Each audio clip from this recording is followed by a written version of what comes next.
यो चाहिँ सुन्तलाको बहिनी शकुन्तला यत्रो खाएर बोक्रा बनाइसक्यो मैले यति धेरै बोक्रा भइसक्यो यो चाहिँ किन सुन्तलाबाट पद झरेर शकुन्तला भएको भने हैन यो चाहिँ बेच्ने बेलामा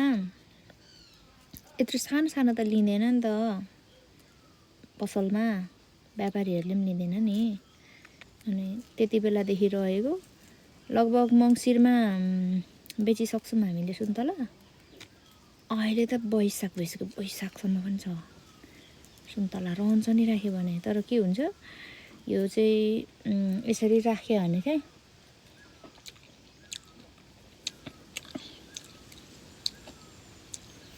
कस्तो मिठो छ अर्को पालि फल्नलाई फल्दैन के थोरै कम फल्छ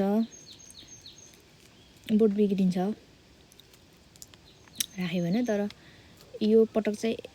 यति धेरै छ कि अझै पनि बोटमा टम्मै छ अनि म अहिले त यो त वैशाखमा खाइरहेको छु त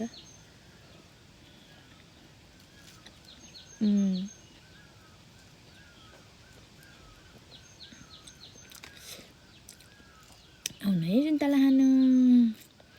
अझै चाहिँ सुन्तलाको पनि शकुन्तला छ म चाहिँ घाँस काटेर आएँ भैँसीलाई त्यस पछाडि टिपेको सुन्तला सानो सानो रहेको छ बोटमा अझै पनि छ कति धेरै छ अझै तर एकदम खोजेर चाहिँ लागेर टिप्नुपर्छ क्या त्यही मात्रै नराम्रो खानु त फेरि यति राम्रो मैले कति धेरै खाइसकेँ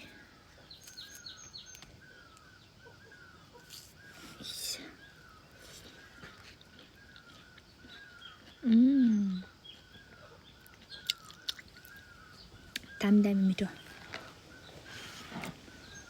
गम्बुट पनि लगाइरहेको छु